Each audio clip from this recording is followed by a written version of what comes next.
Primero, gracias por venir. Ahora, así en plan formal, para el colectivo, cuando hacemos el programa de Espacio Visible, siempre buscamos un huequito para el feminismo, para la reflexión, para enriquecernos las personas que estamos en el colectivo, y si encima además tenemos la suerte que vienen a acompañarnos y a enriquecernos, pues mucho más. Así que muchísimas gracias por venir.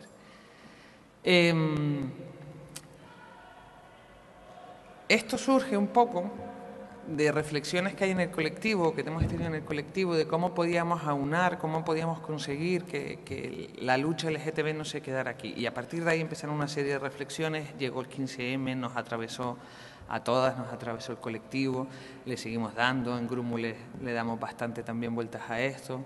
Y por cosas de la vida, Joana me regaló el libro de Silvia y fue como, ¡pum!, todo cogió cuerpo. O por lo menos para quienes lo hemos leído y en el grupo Grúmules que lo estamos empezando a ver. Fue un placer decirle a Silvia, oye, ¿a ti te importaría venirte a Gran Canaria, que no nos conocemos de nada, pero es que tu libro nos ha gustado mucho y creemos que tiene mucho que aportar a tantísimos kilómetros de diferencia, pero hay mucha gente que llevamos tiempo pensando que hay que aunar esfuerzos y hay que aunar estrategias y no dejar de ser distintos y distintas, pero sí algo más comunes? Y de esa propuesta ella dijo un sí bastante rápido y a partir de ahí ha sido un placer, ha sido muy divertido compartir estos días con Silvia, con la ausencia de sol, que le cuesta mucho. Si alguien mañana quiere llevarle al sur se lo agradecerá. Es broma. Y no voy a decir mucho más porque en realidad todo lo tiene que decir ella. Gracias por venir y luego espero que el debate sea rico y que consigamos que este espacio pues sirva para lo que está creado. Para buscar las cosas que tenemos mucho en común y en las diferencias, que también hay muchas, ver cómo las podemos salvar para que al fin y al cabo la lucha, el movimiento, las ganas de seguir proponiéndole a un mundo que parece que tiene muchas ganas de llevarnos la contraria y de darnos pasitos para atrás, pues nos salgan ganando. Yo les dejo con Silvia, elegí, y lo formal se los puse en el díptico que les llegó a todo el mundo porque les he dado mucho la lata. Bueno, hola a todo el mundo. Muchísimas gracias a todas y a todos por haber venido esta tarde aquí y muchísimas gracias también al colectivo Gamá por haberme invitado a participar en estas estupendas jornadas, también por la acogida. Y bueno, también para mí es un gusto estar aquí y poder conocer de primera mano la realidad de los movimientos sociales de aquí, de la isla de Gran Canaria. Y bueno, voy a tratar de... Bueno, no sé si se me oye bien con esto del eco, más o menos. Vale. Voy a tratar de abordar algunas de las cuestiones que atraviesan el libro, que en realidad son los aspectos teórico-conceptuales que se encuentran a la base del propio libro de los nuevos feminismos y que son principalmente tres. El primero de ellos es qué entendemos por nuevos feminismos, a qué nos referimos cuando hablamos de nuevos feminismos, es decir, qué podemos decir que hay de nuevo en los nuevos feminismos. El segundo de ellos son algunos de los problemas a los que se enfrentan los nuevos feminismos en la actualidad y que son problemas que no atañen solamente a las prácticas feministas, sino que creo que son problemas muy relevantes para pensar los procesos de politización en la actualidad.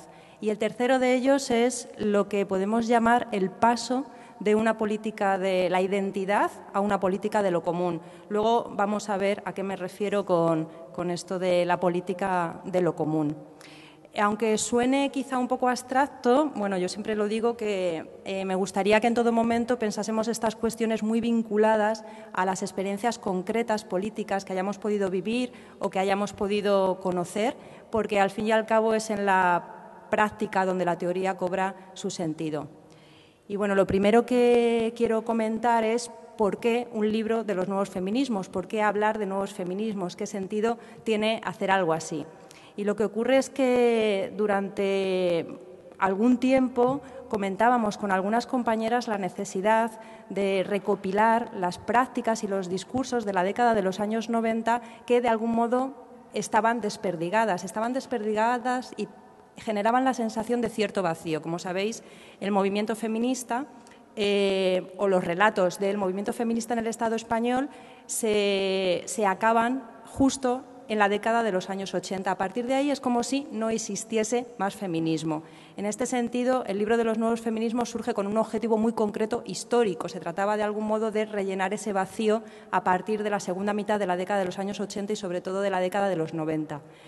Pero en cuanto que pude ponerme a hacer este trabajo, enseguida intuí que debía o podía ir más allá. Podía ir más allá porque creo que hay algunos elementos en las prácticas feministas que son cruciales para pensar en un tiempo complejo como el que estamos viviendo en la actualidad. Un tiempo que es un tiempo de desorientación generalizada, un tiempo donde ya no contamos con los grandes relatos de emancipación política, un tiempo en el que estamos asistiendo también a un malestar profundo de la sociedad, un malestar que tiene que ver con el hecho de que habitamos un mundo que se está haciendo absolutamente insostenible y un tiempo también en el que parece que el capitalismo y la vida se han confundido completamente. Se han confundido completamente y se están mercantilizando cada vez más aspectos de la vida que antes quedaban por fuera de los mercados, aspectos como, por ejemplo, el conocimiento, los cuidados, la cultura, el ocio, la sexualidad, etcétera, etcétera. En este contexto de gran complejidad, como digo, intuía que hay saberes y hay prácticas de los nuevos feminismos que pueden ser muy útiles para pensar cómo es posible hoy la transformación política. Estos elementos, para concretar un poco, para que veáis a qué me refiero, son, en primer lugar, la práctica de la autoconciencia que nos permite una indagación profunda en el interior de nosotras y nosotros mismos, es decir, nos permite cuestionar todos esos preceptos ideológicos que nos configuran y constituyen lo que somos. En segundo lugar, también la famosa consigna de lo personal es político, que nos permite conectar el problema de la subjetividad con el problema del poder, nos permite conectar también las cuestiones de la sexualidad y del cuerpo con el poder. Otra de las aportaciones clave de los feminismos es abordar análisis que intentan no escindir la dimensión económica por una parte y la dimensión sexual por otra, sino que tratan de pensar cuáles son los efectos de la conexión de ambas dimensiones, es decir, la maquinaria económica por una parte y la maquinaria que nos hace interpreta los cuerpos y la sexualidad de un determinado modo, cuáles son los efectos de esa interrelación. Eso es otra de las aportaciones clave de los feminismos.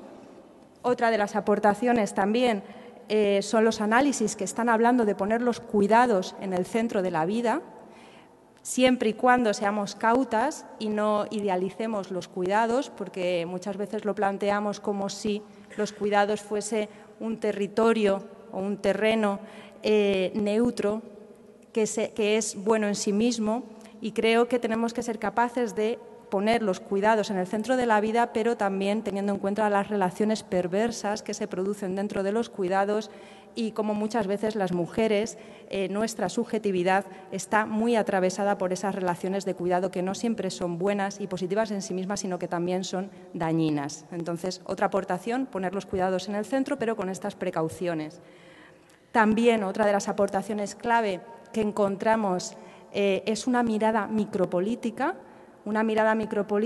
que nos permite ver lo que ocurre más allá de los grandes relatos de la política y, en este sentido, rescatar los movimientos minoritarios que tienen que ver con movimientos sexuales, que tienen que ver con los movimientos de mujeres, con movimientos raciales, todo eso que parece ocurrir al margen de la gran política. Y, por otra parte, también algo muy importante, que creo que es especialmente reseñable, que es que a través de las prácticas feministas se trata no tanto de esperar a conseguir el mundo que queremos, sino ponerlo en práctica aquí y ahora. Y en ese sentido creo que hay una serie de herramientas que tienen que ver con cómo nos relacionamos, cómo construimos espacios inclusivos, espacios de cuidado que nos hablan del mundo que queremos aquí y ahora. Y, en último lugar, otra de las aportaciones clave es construir una política de redes y de alianzas que nos permite trabajar desde la diferencia. Y esto creo que en el mundo en el que vivimos, el mundo contemporáneo atravesado por las diferencias, es absolutamente clave también.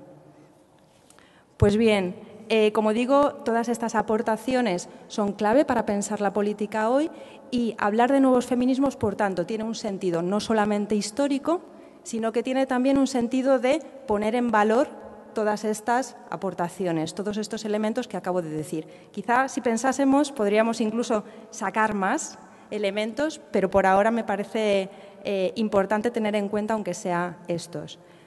Pues bien, ¿qué es lo que entendemos por nuevos feminismos? ¿A qué nos referimos cuando hablamos de nuevos feminismos? Como decía antes, ¿qué es lo que hay de nuevo realmente en los nuevos feminismos? Pues para tratar de responder a esta pregunta, creo que es importante que miremos atrás, que retrocedamos en el tiempo y nos situemos en la década de los años 70, que es la década en la que, como sabéis, nace el feminismo, el movimiento feminista en el Estado español, porque es respecto a este movimiento, respecto al que vamos a decir que existe algo nuevo.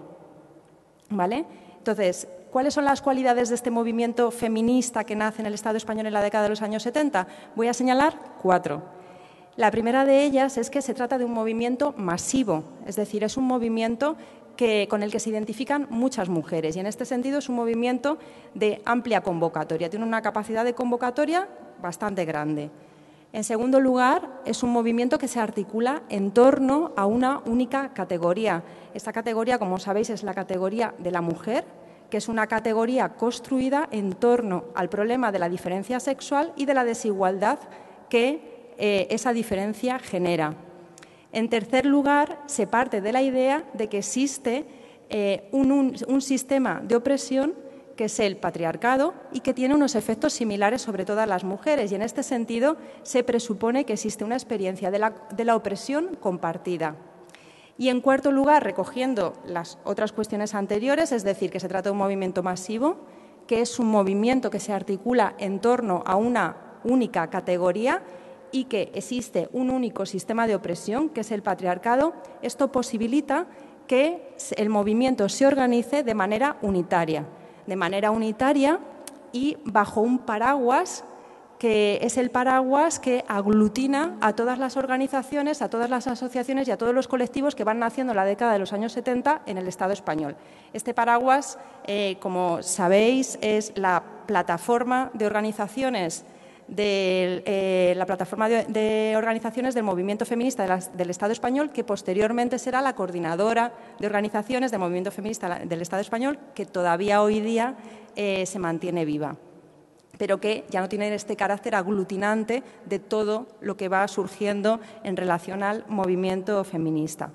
Pues bien, ¿qué ocurre? Que este modelo organizativo basado en la unidad es el que en la década de los años 80 se va a poner en crisis.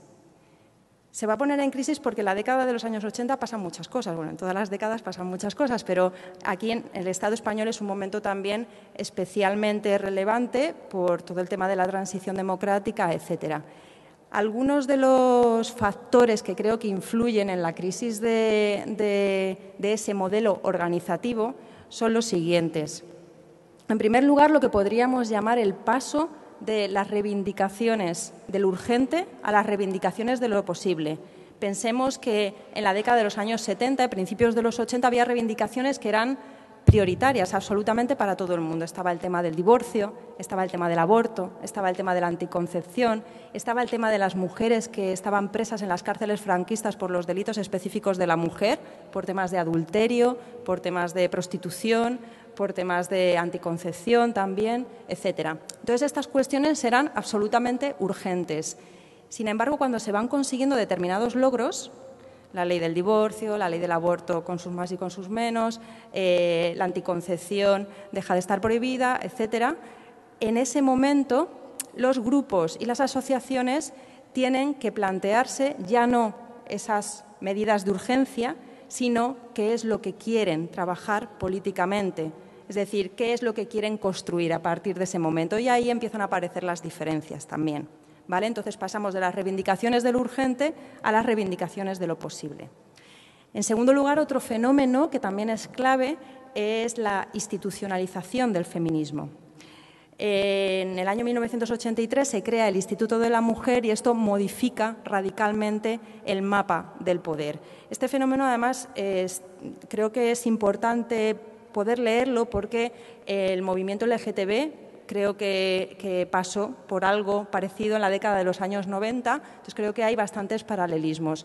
Lo que ocurre con la institucionalización del feminismo es que se modifica, como digo, el mapa del poder y los movimientos sociales ya no se van a encontrar más frente al poder, sino que se van a encontrar también dentro de las propias instituciones. La pregunta que surge aquí es, entonces, ¿cómo podemos seguir construyendo autonomía o qué significa construir autonomía en la actualidad? ¿Cómo podemos seguir manteniendo los movimientos autónomos y esos espacios de libertad que habían sido conquistados o que los movimientos sociales mantenían? Creo que la institucionalización no podemos plantearla en términos de si es buena o mala solamente, pero sí es importante que nos hagamos esta pregunta de cómo preservar o cómo reconstruir esos espacios de libertad que siguen siendo fundamentales para no seguir solamente las inercias o lógicas del poder e institucionales. Y como digo, esto es una pregunta que también sirve para el movimiento LGTB y todas las políticas que tuvieron lugar en la década de los años 90. Otro de los factores que en la década de los años 80 es clave es que se pasa de una experiencia social uniforme a una experiencia social diversificada. ¿Qué significa esto? Pues que el modelo socioeconómico en el que se basaba la sociedad antes era el modelo del hombre proveedor del pan, proveedor del salario y la mujer cuidadora dentro del hogar. Ese modelo de ambas figuras se resquebraja, entre otras cosas, porque las mujeres acceden al mercado laboral, pero también porque aparecen nuevos modelos de convivencia, porque aparecen otras maneras de entender la vida, porque las mujeres tienen otras expectativas sociales también, porque las mujeres acceden a la cultura, empiezan a viajar, etcétera, etcétera. Ese modelo entra en crisis y aparece lo que podemos llamar una experiencia social diversificada. En cuarto lugar, también asistimos, un factor muy importante en la década de los años 90, pero que comienza también a la segunda mitad, sobre todo de los 80, al despegue del neoliberalismo. Al despegue del neoliberalismo y la reestructuración del mercado laboral en términos de flexibilidad y en términos de precariedad. Esto para las mujeres es muy importante porque, si os dais cuenta, cuando las mujeres acceden al mercado laboral, el mercado laboral ha dejado de ser ese lugar de derechos que había logrado el movimiento obrero. Es un mercado laboral totalmente precarizado y las mujeres se incorporan en ese nuevo contexto de un mercado laboral flexible. Pero además también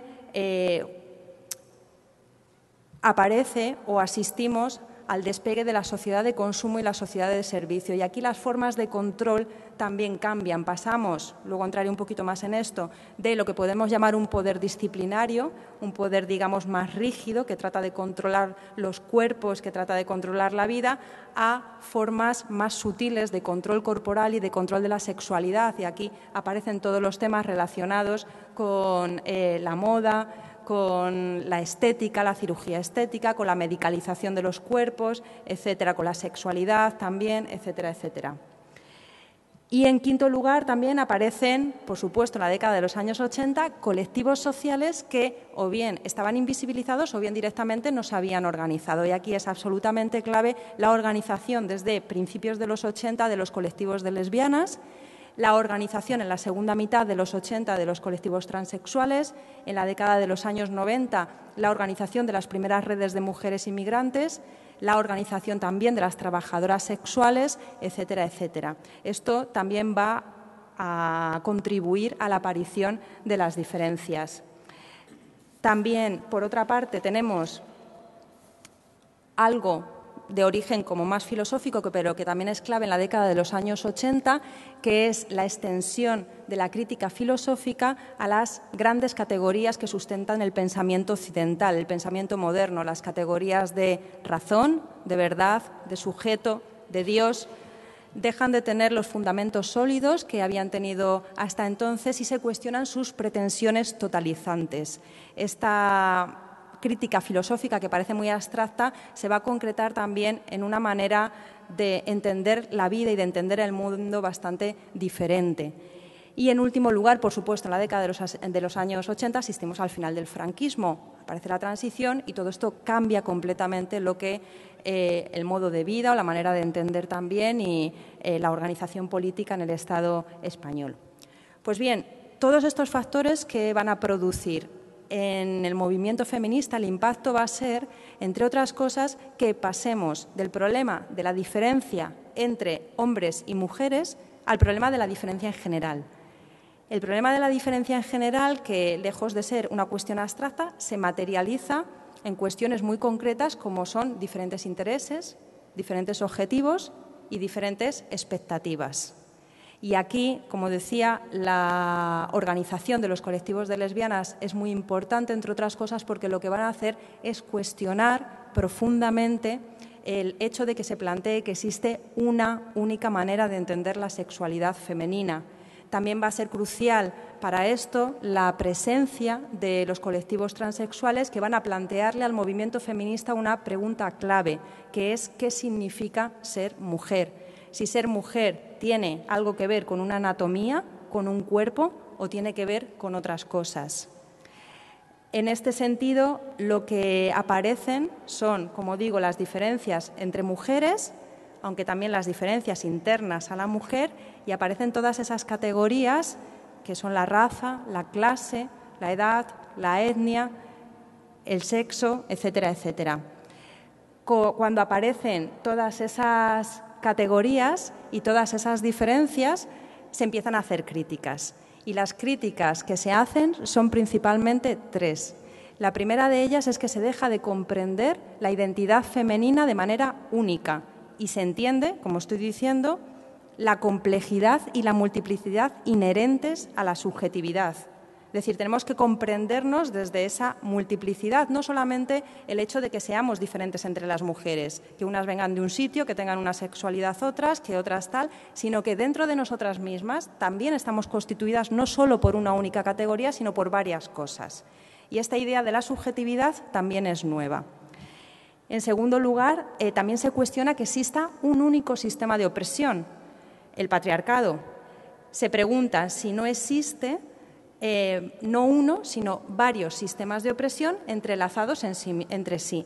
Varios sistemas de opresión, como pueda ser el racismo, como pueda ser el régimen heterosexual o como pueda ser el clasismo. Y, en tercer lugar, se cuestiona el hecho de que el movimiento feminista trate de organizarse de manera unitaria y trate de representar con una misma voz a todas las mujeres.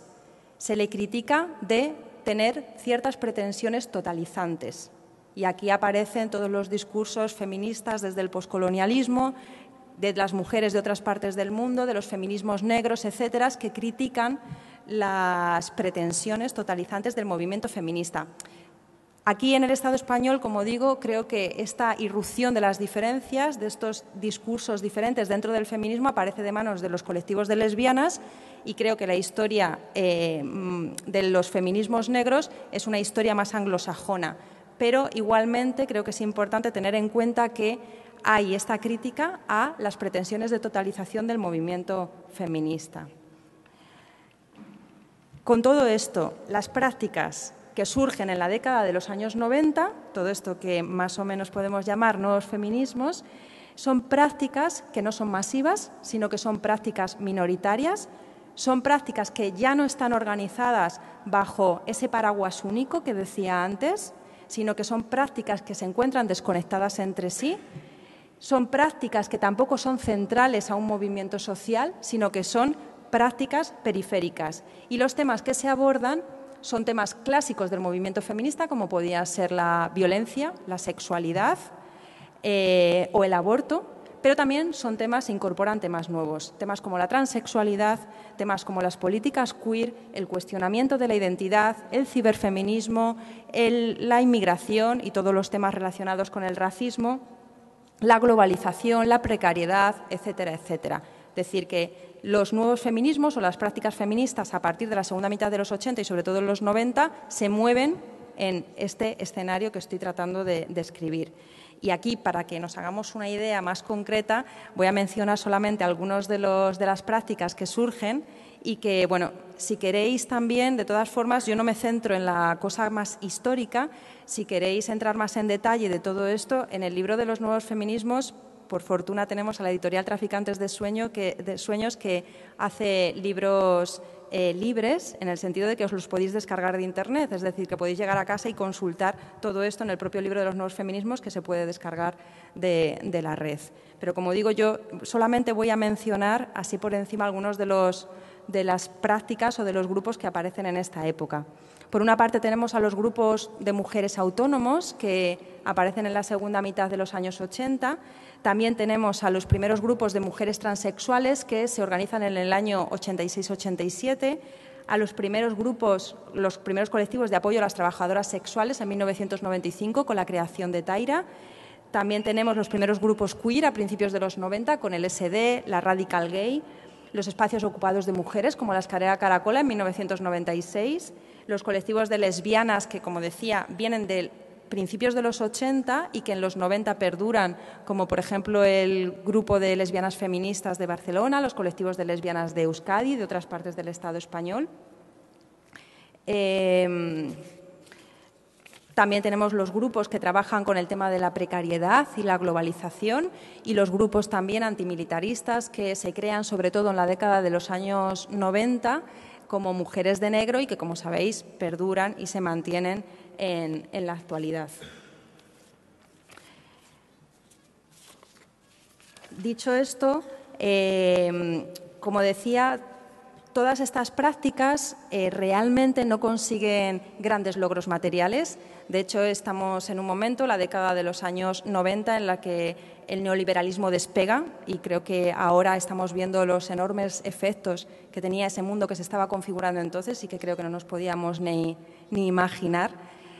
Entonces, no consiguen frenar o cambiar o construir como grandes cosas materiales, pero sí creo que tienen un efecto muy importante en el plano de lo simbólico, cambiando imaginarios, cuestionando determinadas cosas que se daban por naturales, etcétera. Y si partimos de la idea de que el capitalismo no solamente es un capitalismo económico, sino que también es un capitalismo cultural, es decir, un capitalismo que consigue crear imaginarios, que consigue crear estilos de vida, esto es absolutamente clave, es muy importante.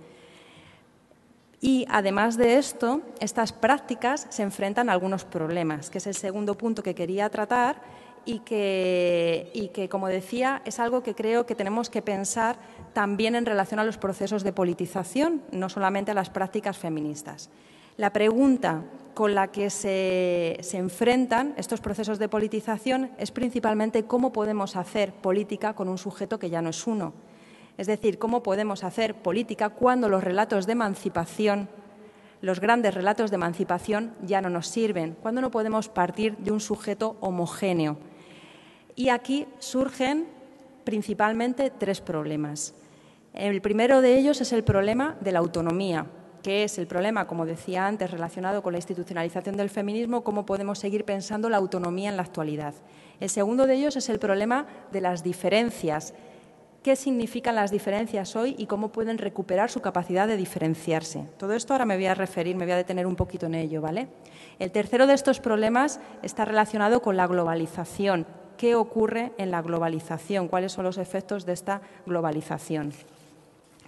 Empezando por la cuestión de la autonomía, el primer problema al que me he referido, lo que ocurre es que, si bien en la década de los años 70 la autonomía era la capacidad de separarse del poder, la capacidad de separarse de las instituciones, de separarse de los hombres, en el caso del movimiento feminista, y construir colectivamente otra cosa, en la actualidad la autonomía ha sido capturada por la lógica de acumulación capitalista. Ha sido capturada por la lógica de acumulación capitalista y también por las nuevas formas de gubernamentalidad. ¿Qué significa esto? Pues significa principalmente dos cosas, o lo podemos ver a través de dos cosas. Por una parte, lo podemos ver a través del proceso, como decía antes, de la institucionalización del feminismo, por el que una parte de la autonomía social generada por los movimientos ha sido neutralizada. Y, por otra parte, lo podemos ver en el hecho de que la autonomía se ha identificado con individualismo. La autonomía se ha identificado con individualismo y esto lo vemos, a su vez, en dos cuestiones. Por una parte, la extensión de la figura laboral del autónomo y de la autónoma. Esa figura que lo que hace, de algún modo, es individualizar la relación laboral. Una asume tanto los beneficios como las pérdidas y también hay una disminución de las prestaciones sociales y de los derechos asociados al trabajo, ¿vale? Entonces, por una parte, la extensión de esta figura laboral del autónomo y de la autónoma, y por otra parte, la extensión de lo que podemos llamar el ideal de independencia. ¿Qué es esto del ideal de independencia? El ideal de independencia es ese ideal que se ha hecho hegemónico en nuestra sociedad y que nos dice que somos seres autosuficientes, es decir, que no necesitamos a nadie para existir, que no necesitamos a nadie en nuestra vida cotidiana y que, de hecho, los otros, los demás, pueden constituir un impedimento en nuestro camino, sobre todo si queremos hacernos un currículum competitivo, si queremos desarrollar un proyecto profesional, etcétera, etcétera. Aquí, bueno, habría mucho que hablar, ¿no? Porque quizá debido a la hegemonía de este ideal de independencia es donde cobra sentido también una vuelta a las relaciones de parejas exclusivas, donde no hay una circulación mayor de los afectos o de otro tipo de relaciones, etcétera, etcétera. Pero bueno, lo que nos interesa ahora, sobre todo, es qué hacer cuando vemos que se produce esta identificación entre autonomía e individualismo. La pregunta que se abre es: ¿cómo podemos entonces pensar la autonomía?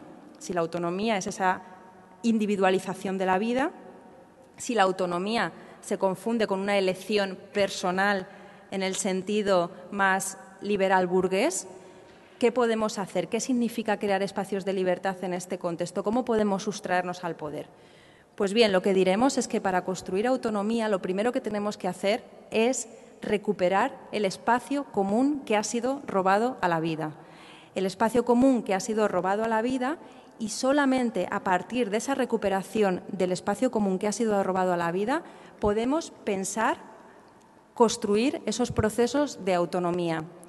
Es decir, que no podemos plantear la autonomía sin plantear la cuestión de la interdependencia. Primero tenemos que ser capaces de recuperar esos lazos que nos unen a las personas, esos lazos que unen unas vidas con otras, y a partir de esa idea que nos une, a partir de ahí poder empezar a pensar y a plantear qué es la autonomía o qué pueda significar la autonomía. Entonces, primera idea, autonomía no puede pensarse sin interdependencia.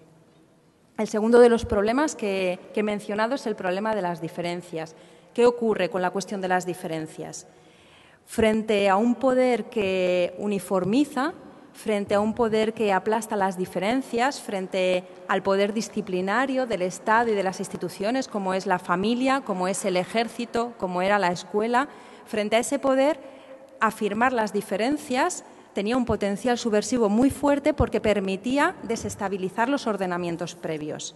Pero en la actualidad ya no estamos ante un poder disciplinario, ya no estamos ante un poder rígido que genera ordenamientos previos que podemos desestabilizar, sino que estamos ante el poder de los mercados. Es decir, el poder disciplinario ha sido desplazado por el poder de los mercados. Y el poder de los mercados es el poder de que la lógica mercantil penetre en todas las relaciones sociales. En este contexto, en el del poder mercantil, lo que ocurre es que, como decía antes, esferas o dimensiones de la vida que quedaban por fuera de los mercados son incorporadas dentro de los mercados. Y en este sentido es donde las diferencias dejan de tener su poder subversivo, su poder de diferenciarse, y ocurre lo que podemos llamar como la indiferencia de las diferencias. Las diferencias se convierten en indiferencia. ¿Por qué? Porque en realidad a los mercados les da igual el contenido de las diferencias con tal de que pueda abrir nuevos nichos para el mercado. Un ejemplo claro lo tenemos con la sexualidad, cómo las sexualidades minoritarias también se han convertido en nuevos nichos para el mercado. Es decir, ya no es tanto la capacidad subversiva de la diferencia por sí misma, porque en realidad al capitalismo eso le da igual el contenido, ¿vale? Entonces, la pregunta que surge es ¿cómo podemos recuperar la capacidad de afirmar las diferencias por sí misma, esa capacidad positiva de las diferencias? ¿Cómo podemos hacer que las diferencias no redunden en indiferencia? Pues aquí diremos algo muy parecido a lo que acabo de decir con la autonomía, y es que de lo que se trata, en primer lugar, ya no es tanto de partir de las diferencias, sino de ver qué podemos tener en común sin negar las diferencias. Es decir, cómo podemos construir un espacio común teniendo en cuenta las diferencias de las que partimos. Y aquí, aunque esto pueda sonar muy abstracto, creo que en realidad actualmente lo estamos viendo mucho. Lo estamos viendo mucho en todos los procesos políticos a los que estamos asistiendo, como por ejemplo el 15M o como por ejemplo ahora recientemente está ocurriendo en Turquía. En Brasil no sé si podríamos decir lo mismo, pero poniéndoos un ejemplo, se está utilizando una categoría que es la categoría de lo humano o la categoría de las personas, que es lo que se está poniendo en primer lugar o en un lugar central en estas movilizaciones. Ya no se trata tanto de partir de la identidad de cada cual y de lo que nos diferencia con respecto a otros, de las diferentes ideologías, sino que lo que se está poniendo en primer plano es el descubrimiento de que a todas las personas nos está ocurriendo algo parecido. Estamos siendo atacados por los poderes financieros, estamos siendo atacados por los recortes, esta vida es insostenible y aquí hay, digamos, una apelación a esta categoría más humana que nos lleva a defender la vida. Creo que esto es importante para ver cómo partimos de un lugar común, como pueda ser la categoría del humano, como pueda ser la categoría de persona, y luego ahí tenemos que vernoslas para ver cómo hacer con las diferencias. Es decir, que esta idea de lo común no niega las diferencias, pero sí que implica lo que podríamos llamar una suerte de generosidad política. Una suerte de generosidad política que nos obliga a no atrincherarnos en nuestras identidades. ¿Vale? Creo que el 15M también ha sido, en los primeros días, si recordáis, había una voluntad que nadie había explicitado, pero que todas y todos de algún modo sabíamos o reconocíamos, que teníamos que dejar de lado las banderas. Teníamos que dejar de lado las banderas, las identidades, y solo en ese espacio reconstituido, en ese espacio común, robado a los mercados, robado a las políticas que nos están destrozando la vida, se podía volver a hablar de las diferencias. En el 15M luego vimos cómo en las asambleas, en los trabajos más cotidianos, aparecía esa necesidad de poner a dialogar las diferencias, pero habiendo recuperado ese espacio común. Entonces diremos que cuando las diferencias recuperan su capacidad de diferenciarse, su capacidad subversiva, es cuando somos capaces de reconstruir un espacio común. Sin la reconstrucción de ese espacio común, las diferencias, como decía, redundan en indiferencia. ¿Vale? En relación al tercer problema, que es el problema de la globalización, ¿qué ocurre? Pues que en nuestro mundo no solamente tenemos que enfrentarnos a la cuestión de la diferencia y cómo convivir las diferencias, que es algo también clave en las sociedades contemporáneas, sobre todo en Europa, porque, entre otras cosas, el otro o la otra ya no es el extranjero que viene de fuera, sino que el otro o la otra forma parte también intrínseca de nuestra propia cultura. Pero ni siquiera es este difícil problema con el que nos enfrentamos, sino que es que además las diferencias con la globalización se están convirtiendo en desigualdades cada vez más fuertes. Y esto es un enorme problema y creo que desde el feminismo tenemos que hacer un esfuerzo también, porque en los últimos años ha habido una idea, y es que de algún modo se planteaba que el patriarcado se estaba diluyendo, que con las políticas de igualdad solamente nos quedan dar unos pequeños pasos y que más o menos ya está todo conseguido. En este sentido, creo que es muy importante ver no que el patriarcado se ha diluido, sino ver cómo el patriarcado se está rearticulando y está generando nuevas desigualdades en este contexto global. Un ejemplo paradigmático de esto, que creo que se podía extrapolar también a otras situaciones sociales, es la de las trabajadoras domésticas migrantes.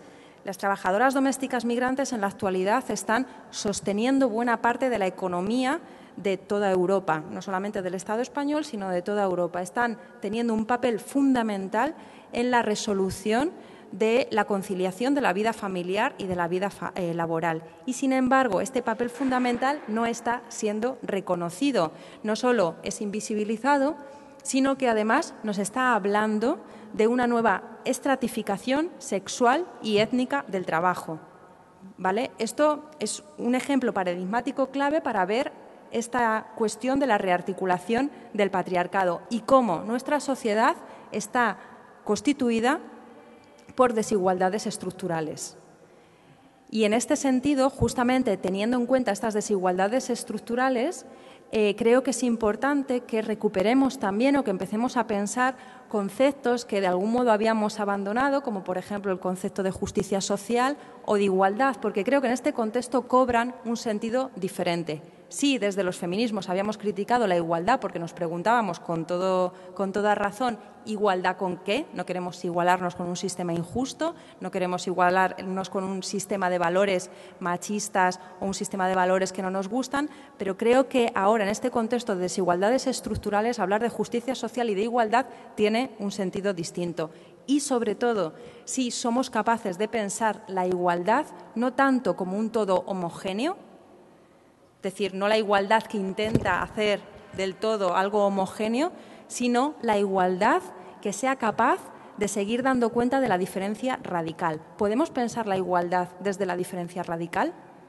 Para mí es otra de las cuestiones absolutamente claves que emergen con el problema de la globalización y de la desigualdad que la globalización está generando.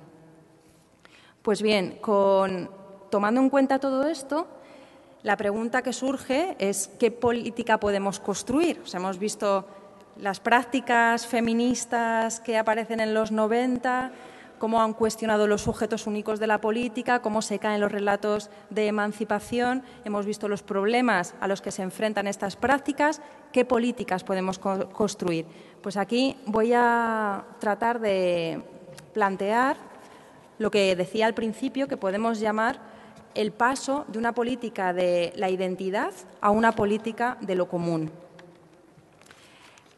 A lo largo de los años 90 aparecen algunas estrategias que tienen que ver con tratar de trabajar políticamente con las diferencias o desde las diferencias. Y creo que hay dos que son de las más relevantes. La primera de ellas es el esencialismo estratégico y la segunda de ellas es la creación de alianzas y redes. Dentro del feminismo, de los feminismos, el esencialismo estratégico ha sido muy importante porque lo que se planteaba era partimos de las diferencias, pero no vamos a renunciar a tener una voz colectiva. No vamos a renunciar a, en determinados momentos, salir con esa voz colectiva a la calle. El problema de esta estrategia es que no quedan claros cuáles son los criterios por los que se decide salir con esa voz colectiva en unos determinados casos y en otros no. Y como sabéis, hay casos que son de amplio consenso, como pueda ser el aborto, pero hay otros casos que no son de amplio consenso, como pueda ser el trabajo sexual, por decir solo alguno. Entonces, digamos que esta estrategia del esencialismo es un poco limitada en ese sentido. Otra de las estrategias que tenemos es la creación de alianzas y redes, que es algo que creo que sigue siendo absolutamente clave porque nos permite un trabajo más a largo plazo entre diferentes. El problema de esta estrategia es que a veces resulta difícil compatibilizar el trabajo que requiere el estar en tu grupo y el estar al mismo tiempo alimentando el trabajo con la alianza y con esas redes. Y a veces lo que nos pasa es que descuidamos o una cosa o la otra. Al final nos cansamos y no hacemos ninguna. Entonces digamos que también es algo que creo que, como digo, que creo que hay que seguir fortaleciendo o pensando, pero que también tiene sus límites. Pero lo que ocurre es que ambas estrategias tienen otro límite. Y ese límite es el hecho de que, si os dais cuenta, ambas parten de pensarse para o desde sujetos preconstituidos políticamente. Es decir, que al final, con quien hacemos el esencialismo estratégico o con quienes hacemos las alianzas y las redes, son con personas que ya están organizadas políticamente, es decir, con sujetos preconstituidos políticamente y con quienes también, en el fondo, piensan más o menos como nosotras y nosotros. Es decir, con quienes compartimos cierta ideología. La pregunta que surge aquí es, ¿qué pasa con el resto de lo social? ¿Qué pasa con ese otro mundo que queda fuera de los círculos organizados políticamente? Si nos tomamos en serio esta metáfora que ha salido ahora del 99% frente al 1%, ¿dónde está ese 99%? ¿Cómo podemos conectar con ese otro social que se encuentra también ahí? Y es más, ¿tienen sentido políticas o nuestras propias actividades políticas que no intenten conectar con ese otro social? Entonces, es como si hubiésemos roto o hubiésemos intentado romper con las políticas de la identidad, pero en realidad hubiese todavía un nudo que no sabemos deshacer del todo. Es decir, parece que porque hemos multiplicado los sujetos, han entrado en crisis, las prácticas están desconectadas, o sea, tenemos como todos los elementos que se supone que nos hacen romper con la identidad y, sin embargo, parece que todavía mantiene ahí como un nudo difícil de deshacer. Pues yo creo que para deshacer este nudo tenemos que visualizar o podemos visualizar un tercer esquema. Este tercer esquema ya no sería el esquema de las políticas de la identidad que he descrito de la década de los años 70, pero tampoco sería exactamente el esquema de las políticas de la diferencia de los años 90, donde se han multiplicado los sujetos, sino que sería el esquema que trata de poner la idea de lo común en el centro de la política. ¿Esto qué significa? Significa que se trata de pasar de la política de los sujetos, sean los sujetos únicos como en los 70 o múltiples como en los 90, a la apertura de procesos de politización que nos permitan dar cuenta, que nos permitan elaborar y que nos permitan nombrar situaciones que de un modo u otro habitamos de manera común. Es decir, que ya no se trataría de ver qué es lo que tenemos los colectivos o los diferentes colectivos de común entre nosotros y nosotras, sino que de lo que se trataría es de intentar dar cuenta de lo común que ya hay en la experiencia social. Y esto que de común ya hay en la experiencia social lo podemos ver en varias cuestiones. Pero para intentar explicar esto un poquito más, la cuestión para mí es que lo común tenemos que tratar de verlo con un doble movimiento, ¿vale? Primero, entender lo común como el mundo que ya habitamos, el mundo que ya habitamos en común y que de algún modo tenemos que ser capaces de escuchar, de atender y de aprender. Y ahí es donde digo que lo común que ya está en lo social se expresa. Y se expresa principalmente de tres modos. Bueno, yo pongo tres ejemplos que nos pueden ayudar a ver eso que de común ya hay en la experiencia social, ese mundo común que ya habitamos. El primero de estos ejemplos lo podemos ver a través del trabajo vivo. El trabajo vivo que se da, por ejemplo, en Internet. En Internet que hay mucho de trabajo colaborativo. Por ejemplo, escribimos un manifiesto entre mucha gente en Internet, firmamos no sé qué cosa que puede ayudar a una campaña tal. Simplemente el hecho de ver una película que alguien ha subido en la red generosamente, que alguien ha subtitulado, es decir, ahí hay una circulación constante de un trabajo vivo y un trabajo en común, ¿vale? Entonces, primer ejemplo paradigmático, Internet, la red. El segundo de ejemplo lo podemos ver en algo que ya he mencionado, que es el malestar social que existe, que creo que es un malestar que, aunque de formas muy diferentes, se mantiene más o menos de manera común, porque es el malestar producto de estar habitando un sistema que se ha hecho absolutamente insostenible y que atenta de algún modo contra la vida en diferentes formas. Y en tercer lugar, el ejemplo paradigmático donde vemos esto común que ya hay en la experiencia social es el trabajo de cuidados.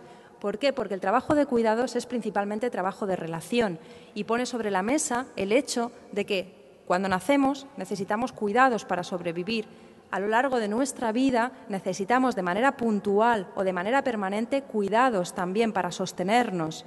Y cuando nos hacemos mayores también necesitamos cuidados. En este sentido, los cuidados ponen casi más que otros factores o que otros aspectos la idea de un mundo común sobre la mesa. Ya habitamos un mundo común, es decir, tenemos que escuchar, tenemos que atender y tenemos que aprender eso que de común ya hay en la experiencia social.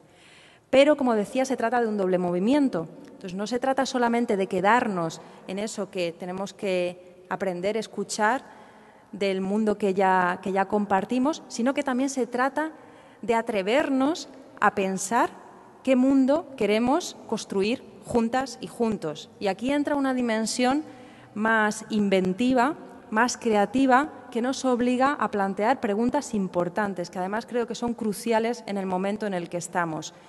Una de estas preguntas es cómo podemos o qué vida puede constituir una vida vivible en condiciones de igualdad para todas las personas. ¿Cómo podemos construir esa vida vivible para todas y para todos?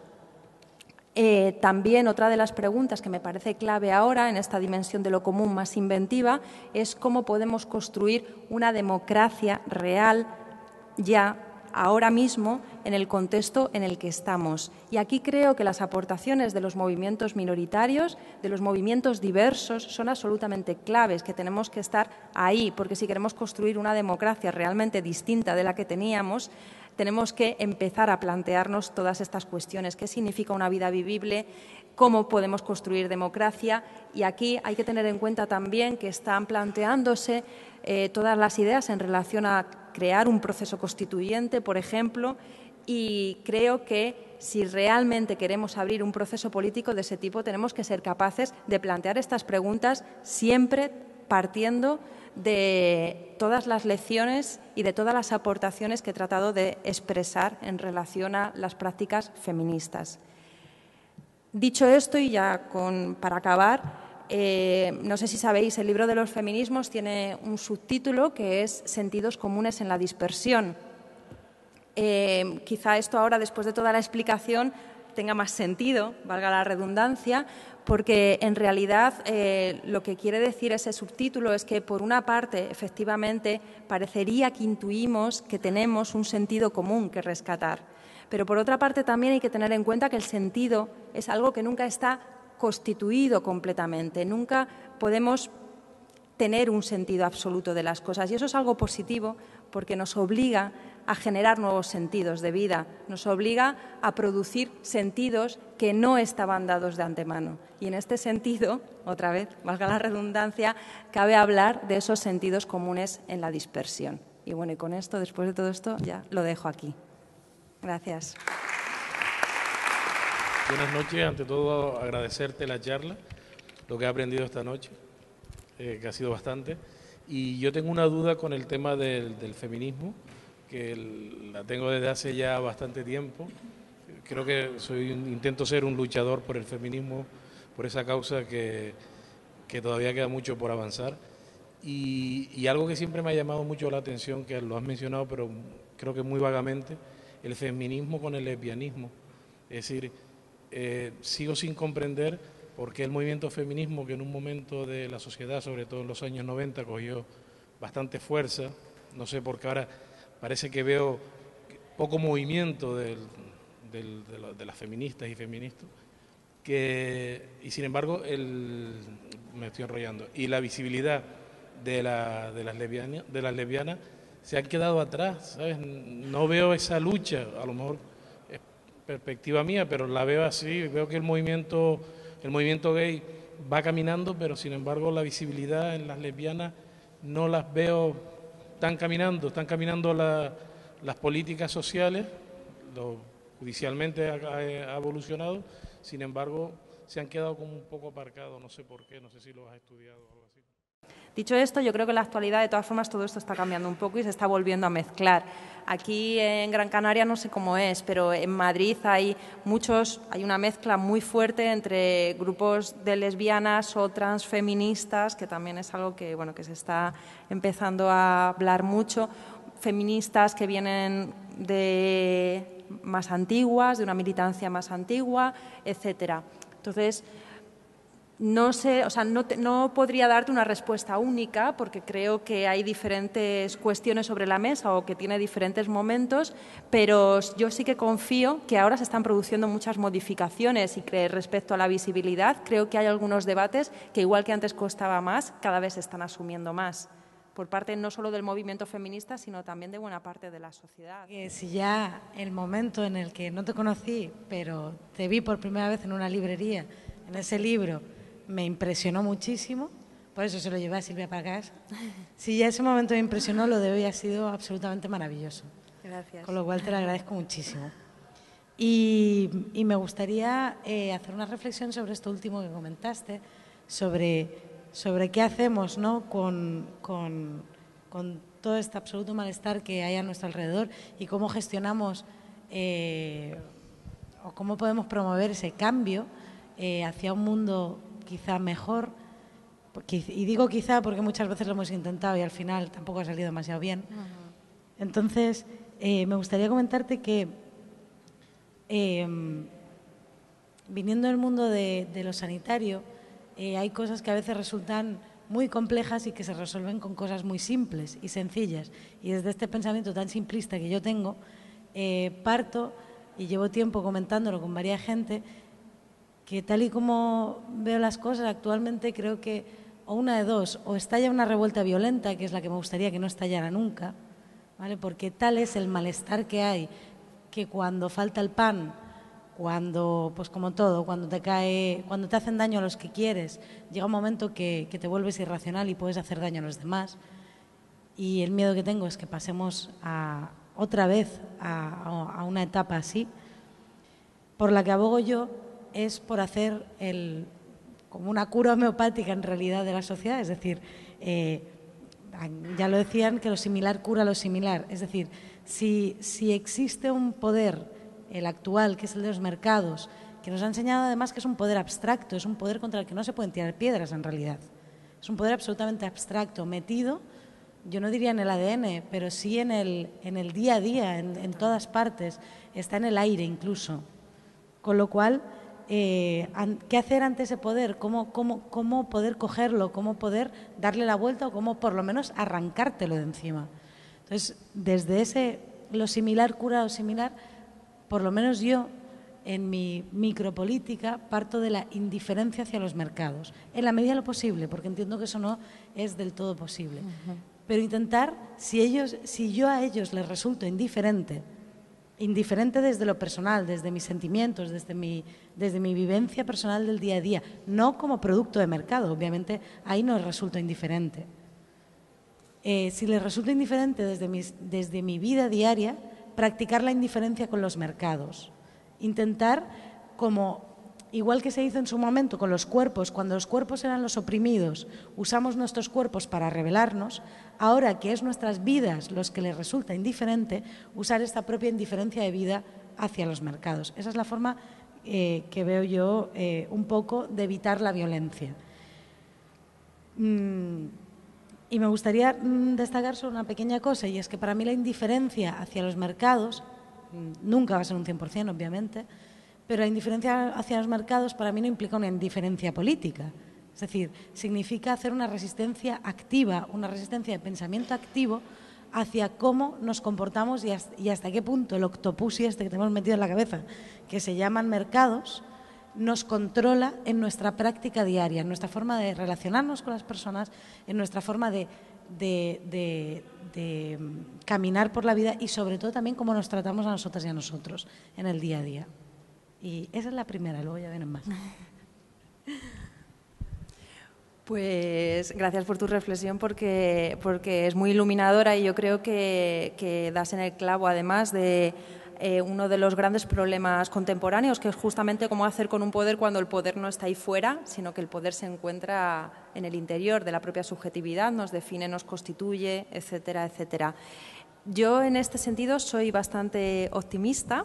Aunque la situación sea realmente crítica, no dejo de ver que estamos asistiendo a un momento impresionante. Creo que el nivel de politización de nuestra sociedad nunca había sido tan alto, o por lo menos desde las luchas antifranquistas y las revueltas en los años 70 del movimiento obrero, no habíamos vuelto a tener un momento tan fuerte, a un nivel tan grande de politización.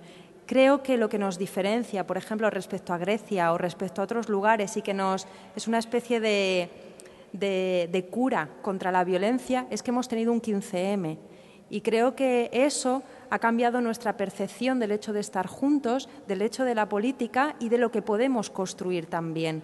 Y ahí veo que están proliferando muchos gestos, muchas iniciativas que tienen que ver con lo que tú estás comentando, cómo puedo expulsar poco a poco de mi vida toda esa lógica de los mercados que de repente nos hemos dado cuenta que es que no nos gusta, no la queremos, nos está haciendo daño.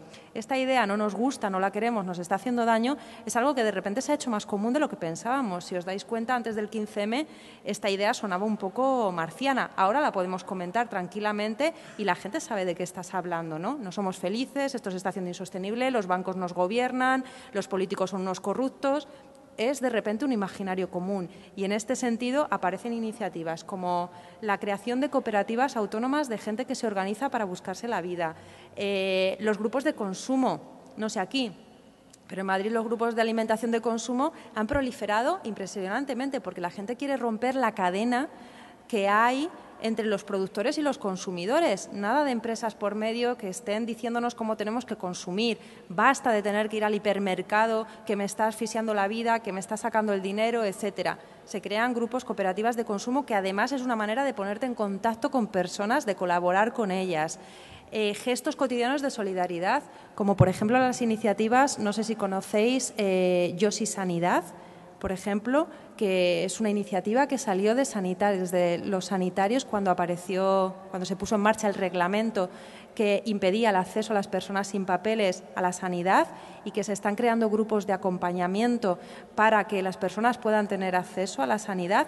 Toda la marea blanca, la marea verde ciudadana, es decir, yo creo que nuestro trabajo, el trabajo, tiene que ser seguir potenciando todas esas cosas y atrevernos a seguir avanzando en las preguntas que decía, pero sin perder de vista esta especie de optimismo que nos ha dado el 15M, este cambio de imaginario que nos ha dado el 15M y que nos permite ver el mundo o las cosas de otro modo. Insisto, creo que la situación del Estado español es muy diferente a la de Grecia porque hemos tenido un 15M que nos ha vuelto, digamos, a ilusionar políticamente en el sentido de que ha roto con las categorías clásicas de la política, ha desplazado a los partidos, a las antiguas formas de organización política y nos habla de una política en primera persona, de una política que podemos hacer en el día a día, que no hace falta que pertenezcas a un colectivo, tengas una trayectoria militante, etcétera, etcétera. Entonces yo tiraría de todos esos hilos para seguir pensando la transformación. Ahí vamos. Está Pablo y luego vamos por ahí. Bueno, vale, voy a intentar aterrizar lo máximo posible. Muchísimas gracias, Silvia. Creo que has sabido lanzarnos una serie de preguntas y sembrar una semillita dentro de nosotros que estoy seguro que con la argumentación que has tenido terminará germinando en ideas maravillosas que podremos compartir y seguir creciendo, ¿no? Quería hacerte una doble pregunta o dos preguntitas relacionadas entre sí. Una primera muy básica. ¿Cuál es tu opinión de qué tienen que decir estos nuevos feminismos sobre la idea de que otras masculinidades son posibles? Eso por un ladito. Y por otro lado, hay una cosa que has dicho que me ha encantado, que cuando hablabas de estas características, de estos nuevos feminismos, es que daban la posibilidad de que en algo tan teórico tenían la capacidad de aterrizar a nivel práctico en aquí y ahora, dando soluciones que podías aterrizar en tus prácticas habituales, ¿no? Entonces, relacionando esto con la idea de que cuando hablamos y te estoy hablando de una vivencia como hombre, cuando estamos hablando de vivir una diversidad, que en este caso es una diversidad por cuestión de orientación sexual, en una sociedad y bajo un prisma que es absolutamente machista y patriarcal, te otorgan a su vez también una cierta posición que es otorgada de pues una posición, digamos, que más favorable dentro de esa discriminación, que claro, te da para tenerte que cuestionar menos y para desde esa dominación hacer que no tengas que desarrollar ciertas políticas activas para tú ser dueño de tus propias reivindicaciones, ¿no? Y entonces, con eso te quería relacionar sobre qué crees tú exactamente que estos nuevos feminismos pueden aportar en la idea de que los hombres empecemos a conquistar, o sea, tenemos muy conquistados los espacios públicos, pero en estas ideas concretas, sencillas, que podemos aplicar en nuestra vida para que empecemos a conquistar de una vez por todas nuestros espacios privados, nuestros espacios donde otro tipo de políticas de cuidado son posibles y donde tenemos unas necesidades que tenemos que empezar a oírnos, ¿no? En relación a las masculinidades y los nuevos feminismos, yo creo que es muy interesante porque los nuevos feminismos se plantean también se plantean la pregunta no solo de qué significa ser mujer, sino qué significa ser o llegar a ser un hombre. Y en esa idea se han abierto muchas posibilidades políticas porque nos permiten visualizar también los dispositivos de poder que nos hacen construir esa masculinidad. Esto ha permitido que haya cierta alianza política entre los feminismos y esas nuevas masculinidades. Sin embargo, yo creo que es muy importante también tener en cuenta que a veces esto también está sirviendo para relajar el hecho de la desigualdad de partida de la diferencia sexual. Y yo creo que en esas nuevas masculinidades tenemos que ser conscientes. Por una parte, la masculinidad es algo construido también y ahí se abre un campo interesante político para construirnos de otros modos, para construir esas nuevas masculinidades, pero por otro lado, ¿cómo podemos construir o hablar de esas otras masculinidades sin olvidar que partimos de una desigualdad en la diferencia sexual que no tenemos que desdeñar o pensar que ya está más relajada, que ya, digamos, se ha difuminado, porque sí que creo que esto es peligroso. Es peligroso también a la hora de pensar esta alianza política, ¿vale? Y ahí, en relación a las prácticas concretas que dices, yo creo que son los propios sujetos de cambio las que las tienen que inventar. Igual, claro. Igual que las mujeres han tenido que inventar sus maneras, sus necesidades, sus deseos, etcétera, creo que realmente si los hombres toman conciencia de esa desigualdad con la que parten y de esos privilegios de los que parten y al mismo tiempo se plantea que es posible construir otras masculinidades y que en ese sentido es posible crear alianzas con los feminismos y con otros movimientos, tienen que plantearse y tienen que seguir indagando en cuáles son esas necesidades concretas, cuáles son esas políticas concretas, etcétera, etcétera. Es una pregunta que creo que toca hacer a cada sujeto protagonista de la lucha. Y sería maravilloso que hubiese una lucha realmente por parte de los hombres y esas otras masculinidades que estuviese liderando ese cambio que también sería fantástico. Bueno, yo voy a hacer un agradecimiento, una reflexión y una pregunta, pero súper rápido, ¿vale? Y así no se nos alarga mucho el tema.